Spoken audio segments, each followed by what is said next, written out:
Welcome to The Power Within, the podcast where we explore leadership, personal growth, and the dynamics that shape success.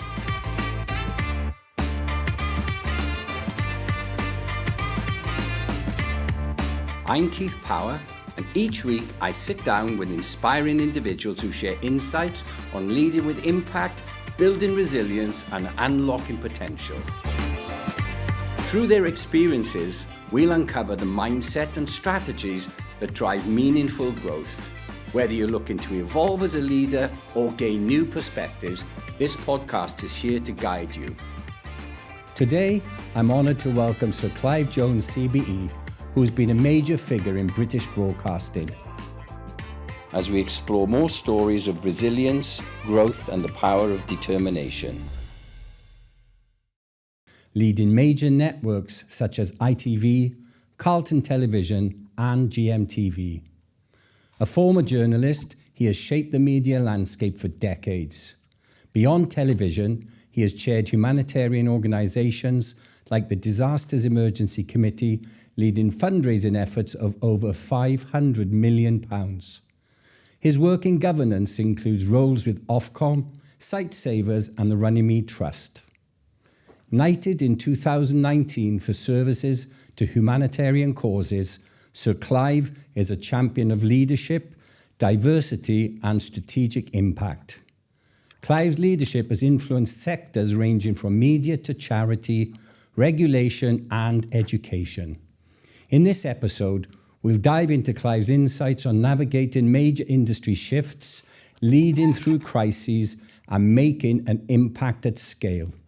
Clive, let's start. What inspired you first to pursue a career in media?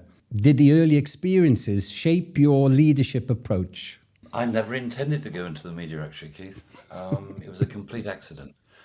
Like you, I grew up in a sort of very modest background in the valleys of South Wales. I was lucky enough to pass my 11 plus and get into grammar school and go on from there and be the first member of my family to go to university.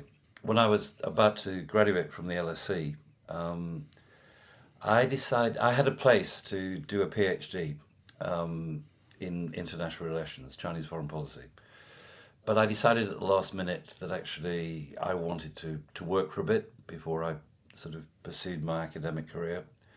And I was lucky enough to get a graduate traineeship on the Yorkshire Post, a big newspaper in the north of England.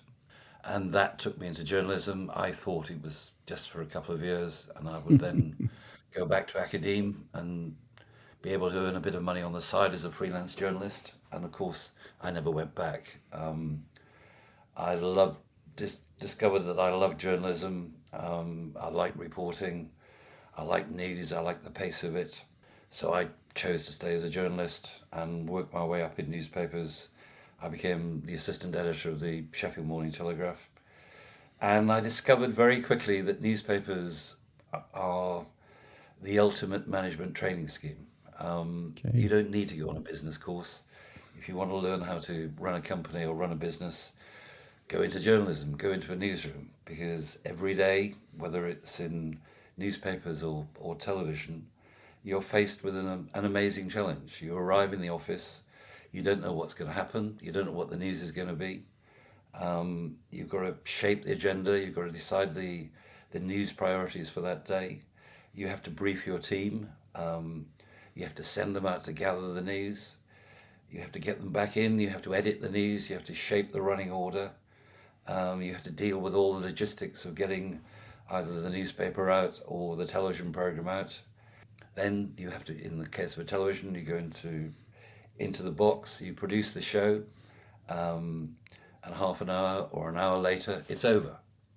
And it's fish and chip paper. You throw it away. Because the following day, you start the process all over again. So it enables you to learn how to make swift decisions, but most importantly, it teaches you how to assemble a team, to lead a team, to motivate a team, and to work closely together. Producing a television program is the ultimate collective, the ultimate piece of teamwork. And the program is going to be as good as the weakest element within that show. You know, you might have a brilliant interviewer, a brilliant interviewee, but if the sound man doesn't put up the fader and you can't hear the interviewee speak, you don't have an interview. So you have to make sure every element, every part of the team works. Let's hope that my production team are on par today. But before you go Sure, they're on, going to be. I want to unwind a little bit. I want to go back. You skipped over a couple of things. You came from, as you said, a humble background in the South Wales valleys, as I did. You did an 11 plus. For those that wouldn't know that, who are not from the UK or not of that age, that was the equivalent of the PSLE in Singapore, where it determines then what school you go to, if you go to a grammar school, essentially, in those days. But that's not what I wanted to zoom in on. I wanted to zoom in. You just skipped over, very blithely, LSE, which is one of the best seats of learning in the UK, if not the world, London School of Economics. Now, for a Valleys boy to get to LSE, that's pretty amazing in itself. And I would like to hear a little bit about that, Clive. I was blessed with a very inspirational headmaster called John Herbert, who arrived at our grammar school and transformed it. He had a belief that our little grammar school in one of the mining valleys of South Wales could be a match, could be an equal to any school in the world. And he decided to create what he called an Oxbridge group, but basically it was a way of assembling what he considered to be a bright group of pupils and get them focused on applying to major universities. We weren't really focused on going to university. I think the majority of people actually went on to training colleges to become teachers until John arrived, and suddenly the focus was very much on getting kids from the valleys into top universities. So suddenly girls and boys of my age were going on to Oxbridge, they're going on to Cambridge, they're going to LSE, they were going to Imperial College in London, one of the top science universities in the UK. So he had a transforming effect because he believed completely in, you know, the sort of give anyone the opportunity, give them the chance, and they can soar, they can aspire, they can grow. So a truly inspirational man, only died a few years ago. His daughter, Liz, who went on to be a professor at Swansea University, remains a very close friend. So it was all about one bloke believing that give kids, even if they come from a very poor background, the right chances, the right opportunities, the right education, and they can soar. That helps me understand you a little better. I've known you for a while, Clive, but I've always seen in you this egalitarian streak, this belief that everybody, given the chance, the opportunity, can do well. So would you say that this gentleman was your first inspirational leader that you could look up to? My second inspirational leader. My first inspirational leader was my mother, my mum. She left school at 14 to go into service, you know, working as a domestic servant in the early part of the last century in the UK. She had to do that because she was incredibly bright. She'd passed for grammar school at 11, but she was from a family of 9. Her dad sadly had died early. He was a quarry worker and died from an industrial disease. So she couldn't go to grammar school. You know, they couldn't afford the bus fare. They couldn't afford the uniform.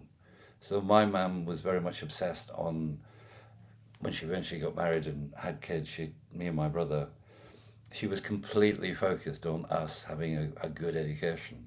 So both my brother Alan and I ended up in grammar school, and you know, went on to have successful careers. So she was my first hero, not John. John was my second hero. I feel the emotion just hearing the word ma'am. I don't hear it so often here in Singapore. And ma'ams are the infamous rock of the family. in South Wales, right? And just hearing the word ma'am just evokes a certain something. You wouldn't be where you are, which comes to this inspirational leadership that we speak about all of the time. So you had someone fight in your corner, in your mum, and then you had this inspirational head teacher who believed that people are capable, just lack the opportunity. So it was a brilliant start, and then that took you, first of all, through your grammar school, onto LSE, and an accidental journalist. I never knew that part about you, that you were an accidental journalist, but it's not a bad accident to make, right? No, it was a very good misstep. I'm delighted that I made it. And then we'll fast forward quite a bit, but you were then a key player in the transformation, some of the significant transformations of the independent television network within the UK. So can you tell us a little bit about that, Clive? Sure. So I first went into television in Yorkshire in the mid-1970s. When I joined television in the UK, it was still relatively small. There were only three channels, BBC One, BBC Two, and ITV. And ITV was an unusual animal. The politicians who ushered it in were very wary of creating commercial television in the UK. So it wasn't really a business. It was a public service broadcaster that just happened to sell ads. And we had a monopoly of advertising, television advertising in the UK. So we made immense amounts of money. We made so much money, they taxed us at 96p in the pound. Wow. That shows the level of power and influence we had in the commercial market. But we weren't really businesses. We were franchises that could be taken away if we didn't hit our program target set by an independent regulator. So all our money went back into the programs. So it was an incredibly creative environment. And the only way you actually got relief on that 96p in the pound was if you poured more and more money into the programs, because that actually gave you tax relief, levy relief. So it was a phenomenally creative environment where fantastic programs were made by fantastic program makers who didn't need to have any sort of true financial restraint put on them. That was a bit dangerous at times. Yeah. I think the best example, my father-in-law, Ken Taylor, was a playwright and then went on to be a rather famous television screenwriter. And he wrote the telly play, the script for a very famous series called Jewel in the Crown, which was an enormous hit, not only in the UK but all over Britain, all over the world. The then chairman and managing director of Granada said to Ken, we gave you an unlimited budget and you managed to overspend it, because they spent so much on the program. You know, they made it in all over the world, particularly in India. It was an immense and fantastic time to be in television and to be able to make programs. Albeit, again, I come back to that whole issue of learning how to build teams. I think I was in television for nearly 2 years before I made a recorded program. Most of the programs we made in those early days were live. Wow. And they would go on the screen, warts and all.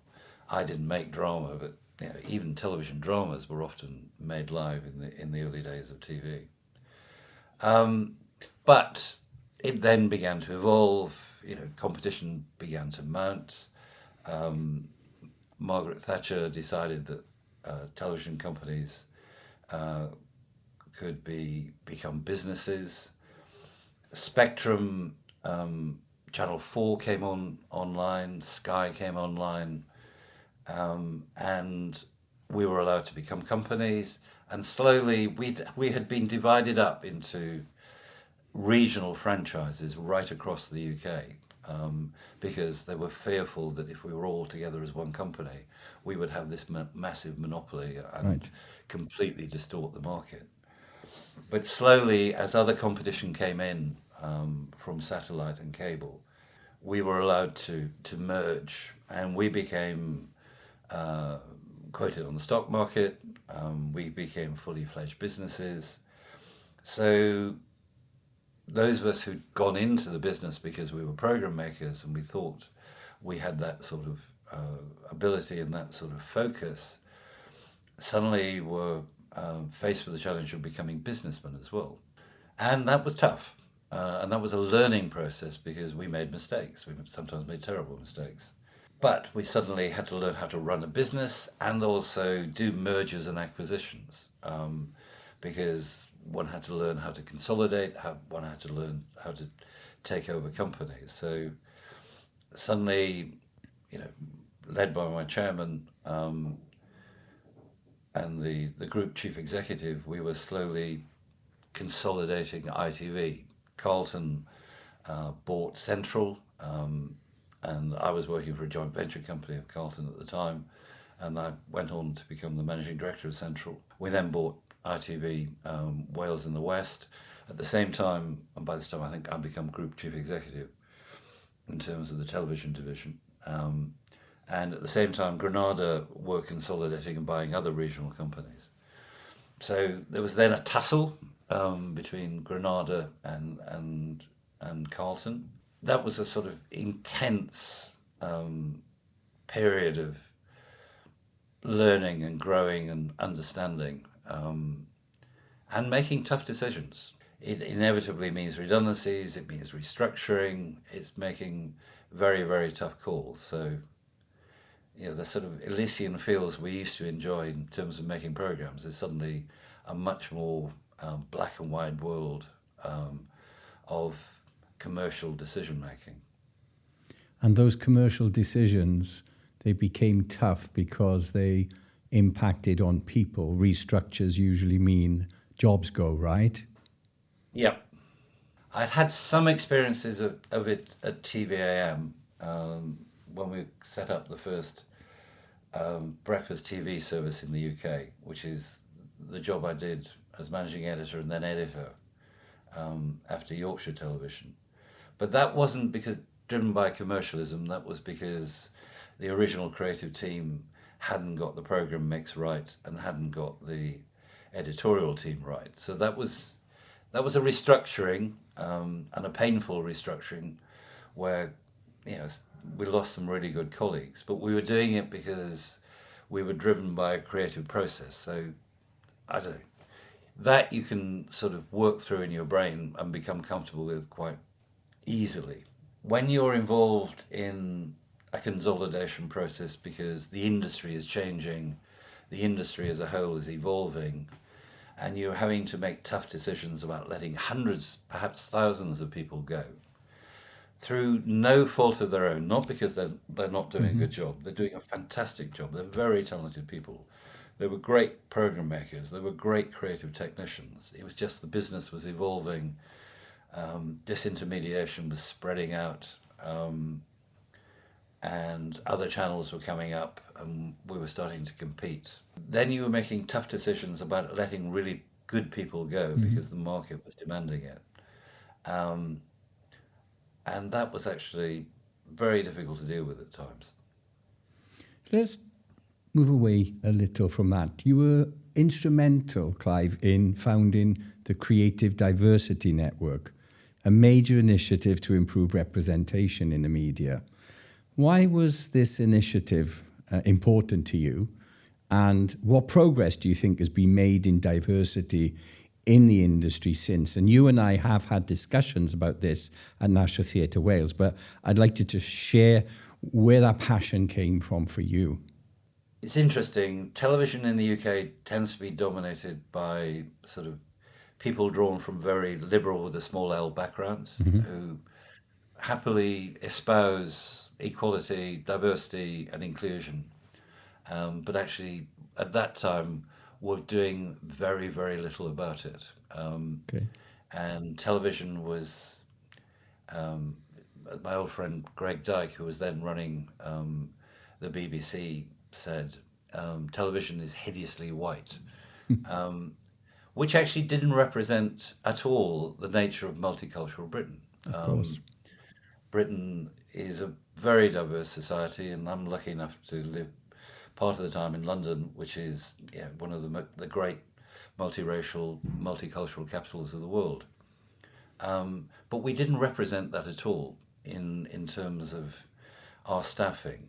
And I don't think you can broadcast to a multiracial, multicultural, diverse country to a multicultural audience unless you have a diverse workforce. So we set out to change that through CDN by setting clear targets, by looking at training, looking at recruitment, looking at casting. One bizarre story. I remember the managing director of Granada, an old friend, ringing me up and saying, watch Coronation Street, which is our big soap in Britain. Watch Coronation Street tonight, Clive. You're going to see a breakthrough in casting. And I turned it on and I saw a 16-year-old black boy breaking into the bedroom of one of the star characters in Coronation Street. One of the worst piece of stereotypical. It got off on a bad foot then. a very bad footing. But over time, we really changed that. And we changed casting, and we had a real impact on the industry and in terms of people coming into it, both in terms of class, in terms of race, and in terms of gender. Is it all resolved? No. I think there is still a glass ceiling, which concerns me greatly in British television. And I think although on the creative side, on the certainly in terms of actors and presenters, enormous changes have been made. But there is still work to do in the technical areas, and there is still work to do at board level to make British television, truly representative. But we've made some progress. Not enough progress, but we've made some. Brilliant. And it's an ongoing journey, right? Yeah, very much. So from leading television networks to governing bodies like Ofcom, and you might want to expand a bit on what Ofcom is for some people, what are the key leadership principles that remain constant across industries for you? Governance is a word which is bandied around a lot, but not truly understood. I chair a big charity in Sight Savers. I think it's the UK's third biggest charity, and we work on disability and eye health all over the world. It's not for me as chairman of the trustees and as a board member to run that charity. That's down to the executive. But we're there to hold them to account, to make sure that they're fulfilling the mission and that they're managing the money properly. And we're also there as ambassadors and fundraisers too. And that's good governance in the charitable sector. In the corporate sector, it's slightly different because you answer to your shareholders. But again, it's the same sort of principle, I think, in terms of the board of a company, particularly if you're a non-exec. You're there to ensure good governance, to ensure that your management team are delivering to their mission, delivering to their business plan, but also upholding the values, hopefully, of the companies and those espoused by the board.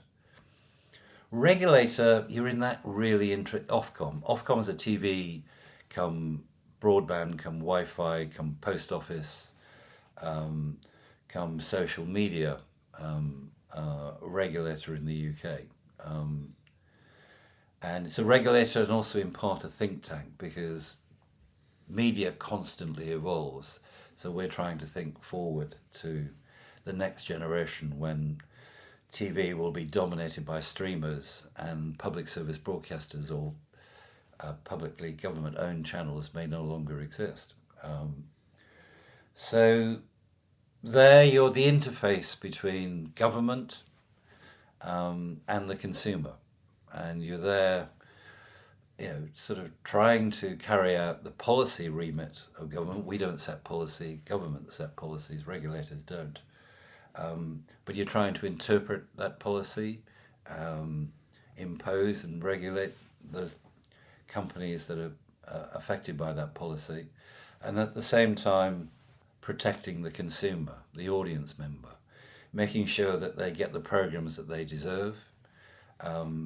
That in the case of the UK with the public service broadcasters, both the BBC and the public service broadcasters like ITV and Channel 4 have to deliver news with due impartiality to make sure that disinformation doesn't apply in terms of the programs that they make, that mobile phones are provided at a reasonable rate, that broadband and Wi-Fi are delivered in an effective way all across the country, so that people who live in the major cities don't get all the great Wi-Fi, but people in rural areas get it too.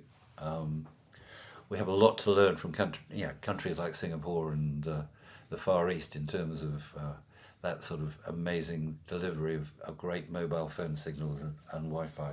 The word that comes out from all you said about the different areas you've worked in governance and responsibility and everything, is accountability.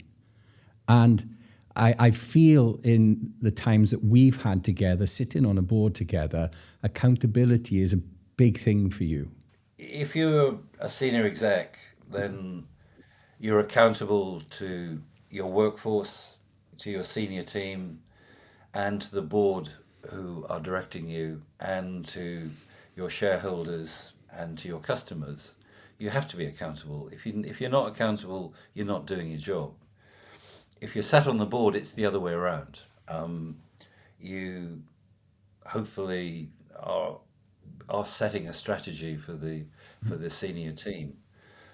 But then your sole role is to actually make sure they're delivering, making sure that they're accountable to you or accountable to the mission that's been set. When you've been chairman of a major organization, you only got one job, which is to appoint the chief executive and sadly from time to time fire the chief executive. That is, I found that out. That's the accountability which is at the heart of any business, any not-for-profit, any charity, any regulator. You were extremely helpful to me when I became chair of Wales' largest homeless charity, and I was very much an army volunteer. Everyone else stepped back and I was left there, and realized quite quickly I was kind of responsible for everything, but I didn't do anything. The chief executive undertook all of that and the management team. And as you said, my responsibility was to hold those to account. And thankfully, I never got to the point I had to fire them. But that's your ultimate sanction. It's the only thing. For me, I felt so frustrated. You helped in my frustrations at the time in moderating my expectations, moving from an exec to non-exec and into a chair role. So thank you for that, in case I haven't before. And speaking of chairing, you chaired the UK's Disasters Emergency Committee for 8 years, overseeing fundraising campaigns that raised over £500 million, about 800 million Sing dollars. That's an enormous amount of money. But what were the biggest leadership lessons from coordinating humanitarian efforts at such a scale? The DSE is a unique charity in the UK. If there is a disaster in the world, a natural disaster like an earthquake or a terrible tsunami, or it could be a man-made disaster, the aftermath of a terrible conflict, a war, or a medical emergency like Ebola. The DEC has the right, established over the last nearly 60 years, to mount a major campaign. We can go before every television. On one day, we launch an appeal, and there is an appeal on before every BBC News broadcast, every ITV News broadcast, Channel 4, Channel 5, Sky, all the radio stations, both commercial and publicly funded channels support it. All the newspapers get behind it. All the railway stations, put up great big adverts on the screens at our major termini. Buses run it on their video. London Transport take down posters and put up new posters on the underground. So within a day, we can raise millions and millions of pounds. Wow. A recent appeal for in the aftermath of the continuing Ukraine war at the height of the crisis raised, I think, nearly £400 million in one appeal. So it can be enormously effective. But it's made up of the 15 biggest aid agencies in the UK, whose natural instinct is to compete for money. They're all passionate people who believe greatly in making lives better for everyone. But therefore they have to tussle for public funds. But on this one day and during this 2 or 3, 4 week, 2-month campaign, they have to unite. So you have to. The board is made up of the 15 aid agencies whose natural instinct is to compete, and then a number of independent trustees who are there to hold them to account and bring them together. So that's always a wonderful ongoing collegiate tussle to work through and people to bring together. Because the appeal works because the DC itself has a very small staff, but we've created this system called the Rapid Response Network. So we suddenly have to create massive phone banks to call and try and persuade people to give us money. So all our aid agencies pool their people together to create that callback. So they stop competing and they work together. Their press officers all come together. Their chief executives all come together in a sort of continuing rolling board meeting to direct the appeal. They switch all their fundraising away from themselves into one corporate appeal to raise money for the DEC. Once you've decided to make the appeal, and you make the appeal on the basis of 3 criteria. Is there a need? Can the agencies meet that need? And do we think the British Republic will respond to it? But there is a second lock then. We then have to persuade the broadcasters, who are a crucial part of this, and can refuse to do an appeal. So it's vital that you convince them. So we then have to convince BBC, ITV, Channel 4, Sky, Channel 5, and all the radio stations to go along with this. So it is, again, that great big sort of collective that I once experienced in the early days of working in newspaper and television newsrooms, coming together to deliver what can be a transforming humanitarian effort. Yeah, I left the DEC 8 years ago. So when I started there 15 years ago, it was very much what I would call an analog charity. And I did it by appointing a brilliant CEO called Saleh Saeed. Brendan, who was the previous CEO, had done a brilliant job and had raised a great deal of money for the Southeast Asian tsunami, again, over £300 million. But when Saleh came in, the world of broadcasting was also changing, so we had to move it from being an analog channel, charity, into being a digital charity. And starting to raise all our money and doing all our communications that way. And it needs to continue to evolve because, as I said, linear broadcasting is coming to an end.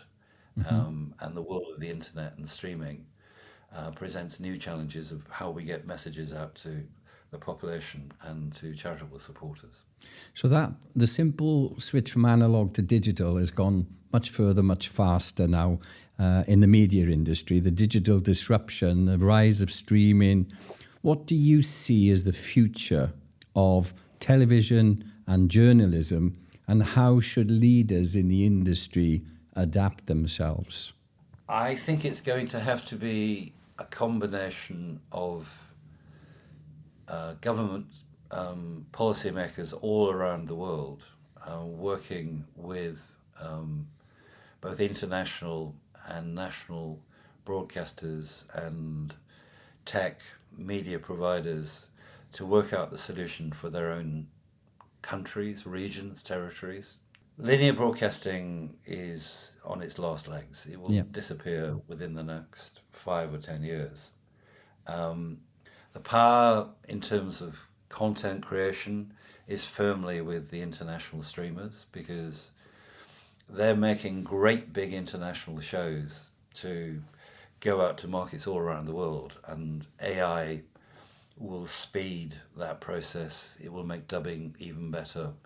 They can pour hundreds of millions of pounds into fantastic programming, which will have similar appeal in Singapore or Hong Kong or Australia or South Africa as it does in European countries or North America. So, and production budgets have exploded. Countries are going to have to decide how do they protect their own national cultures. How much programming do they want to continue to have made within their own territories by their own creatives? How do they protect their own individual news services? And it's going to probably be a mixed economy. It's going to have to be a mixture of commercial revenues, possibly subscription, and possibly government tax support somehow. It used to be linear channels were quite easy to fund.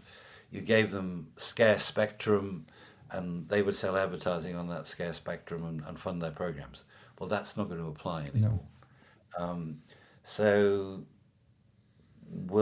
do you insist that the streamers, for instance, make programs, a certain amount of programs in your own country, your own territory? Is that the way you get it back? Do you tax the streamers to help fund local national production or local national stream channels? There are a whole range of challenges there that, it's not only the broadcasters can't decide their own destiny. Policymakers are going to have to get involved in this process, and there need to be serious debates. And these are debates about freedom of expression. These are debates about information and disinformation. These are debates about protecting national cultures and reflecting individual ways of life, and ensuring that local democracy is protected and reflected. Journalism, local journalism particularly, is under threat all over the world. In Britain, in Europe, in America, I'm sure, and the same is true in Asia too. There used to be a thriving national and local press, but local newspapers have been closing down in the UK at the rate of hundreds a year. So local councils, local health authorities are not being reported. Courts are not being reported in the way that they were.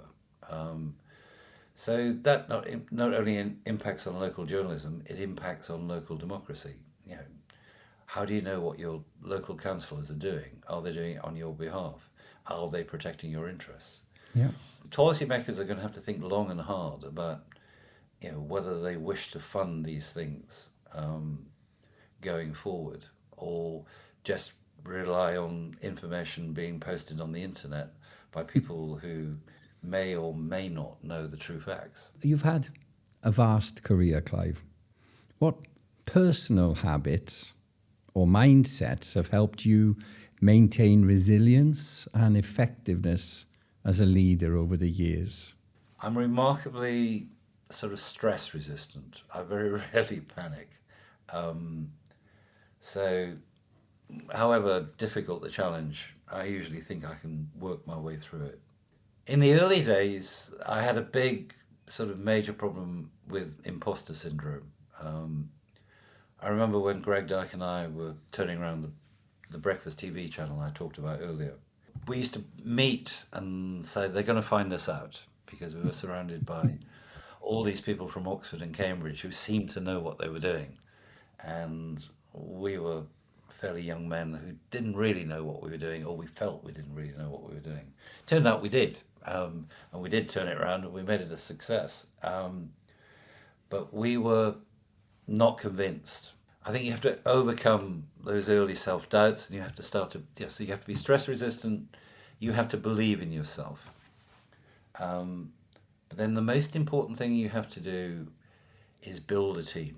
If you build a team, if you get the right 5, 6, 7 people around you, if you can explain to them what the mission is, if you can motivate them, and then if you can send them off to do the job, leave your door open so they can come back in and just check in from time to time. That means you're a successful leader. And it means you're a happy leader because you don't have to do all the work. Yeah, for sure. They're doing all the work. Yeah.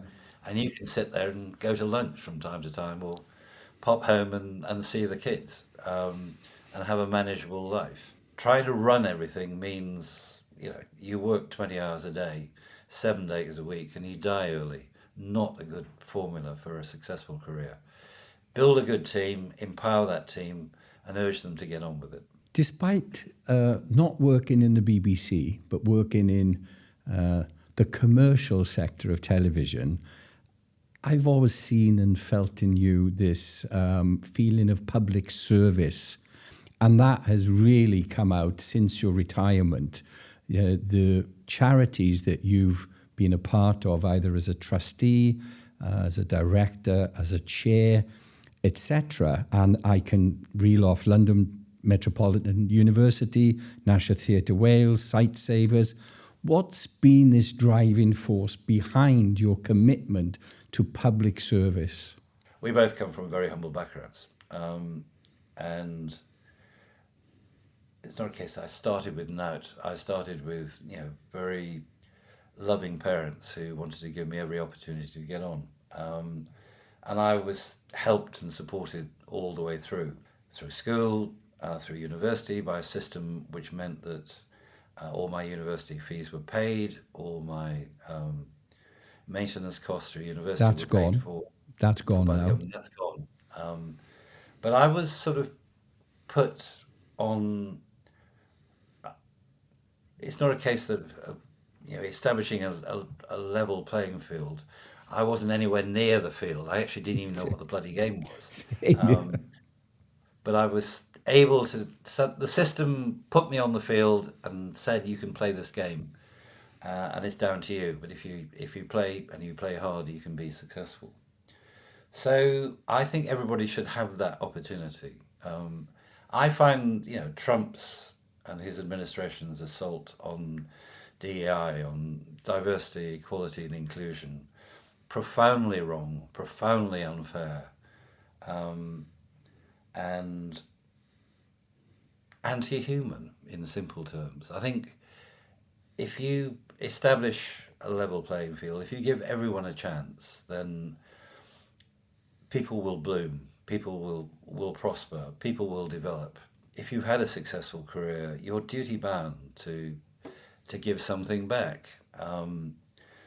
If you can afford it, you give it with money. And there are great philanthropists like Bill Gates, who've made billions, now investing in trying to make the world a more equal and healthy place, and good on them.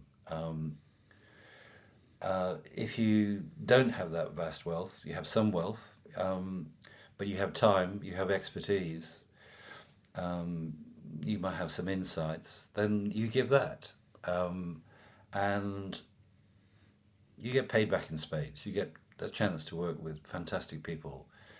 And one of the great things about working and I was in Uganda last year, and I've been to India with Sightsavers, and with the DC. I've been all over the world after appeals to see. I remember. I think my best memory is after the terrible hurricane Yolanda in the Philippines. I went to a little. I went to Tacloban, which was one of the cities that were affected very badly by the Yolanda hurricane. And we'd raised a great deal of money. The money had gone to meet the immediate concerns about health, about rebuilding some of the housing, about hygiene. And we had enough money left over to kickstart the economy of that particular local area. And working with Oxfam, we recreated part of the fishing fleet in Tacloban.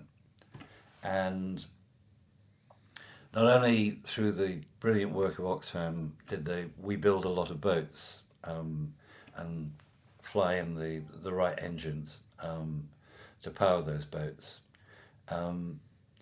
We also, through the inside of a local Filipino Oxfam official, the boats were insured for the very first time. Every time there was a terrible disaster, Wiped out.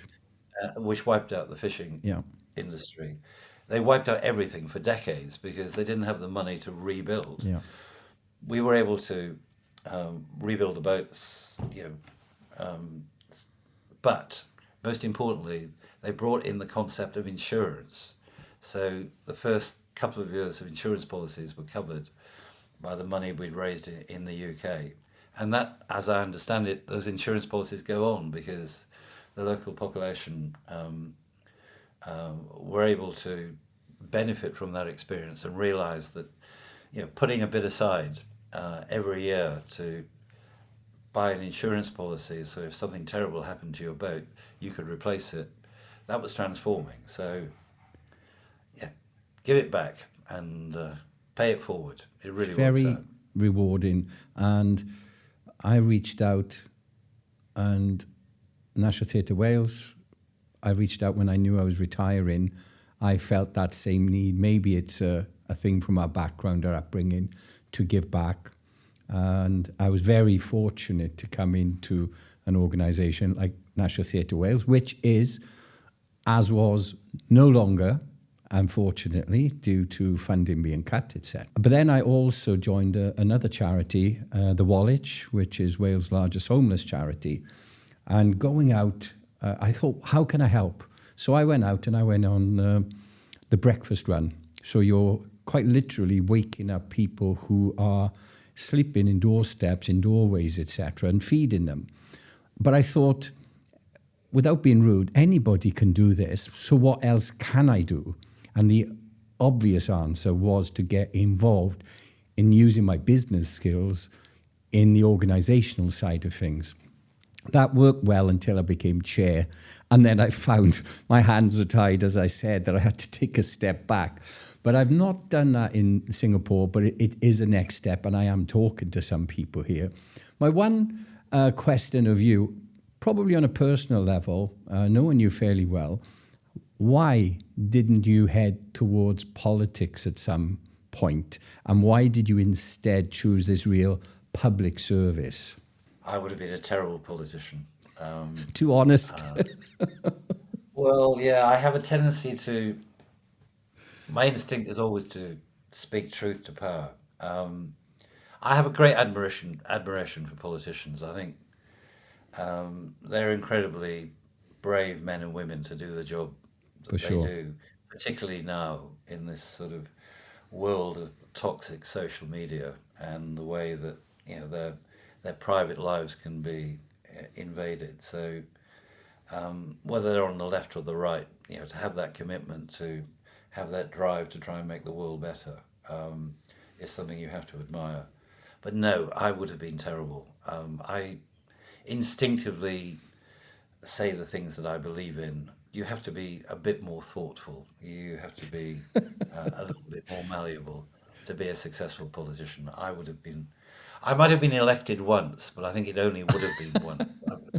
I would soon, very quickly put my foot into my mouth and make a terrible faux pas, and electors would never want to elect me again. All right, we're coming towards the end, sadly. So finally, for aspiring leaders and people climbing up the career ladder, what's the one piece of advice you might give any of them on making an impact in their careers, in the world and beyond? What I did was work with teams of people, some of which I created, some of which I became part of, which then created the change, created the impact. I think there are great individuals. I was never one of those who could really strike out and do something on their own. I've always needed to work with other people. It's where I feel comfortable. It's where I think I can effect the most change. And I think that's where I believe that you can have the greatest impact by finding like-minded people who you can share the same motivation with, the same ambition, the same mission. And you can do that when you're making a TV program. You can do that when you're transforming a TV company. You can do it when you're creating a new charity, or ensuring that a great big existing charity is delivering to its remit. It's all about teamwork. It's all about like-minded approach. And it's all about trust. You have to trust each other. And if you do that, you can literally change the world. You're too humble, because what you described there was true leadership. A leader is someone who assembles that team, identifies that talent, challenges them, supports them, so that they collectively can deliver something greater than any individual. So I'd like to leave that on a compliment to you, Clive, on an outstanding career where true leadership shone through, and the boy from the valleys did good. To another boy from the valleys, thank you very much for sparing the time to chat with me today, Keith. I've thoroughly enjoyed it. Thank you for your time, Clive, and I look forward to seeing you in sunny Tenby or London sometime soon. I look forward to it too. Love to Vicky. Speak soon. Thanks for listening to The Power Within. I hope today's episode inspired you to grow, lead, and create the success you deserve. If you enjoyed the podcast, share it with someone who might find it valuable. And don't forget to subscribe and leave a review. Join us next time as we explore more stories of leadership and personal growth. And remember that setbacks are just stepping stones to something greater. Until then, stay strong, stay positive, and keep believing in the power within.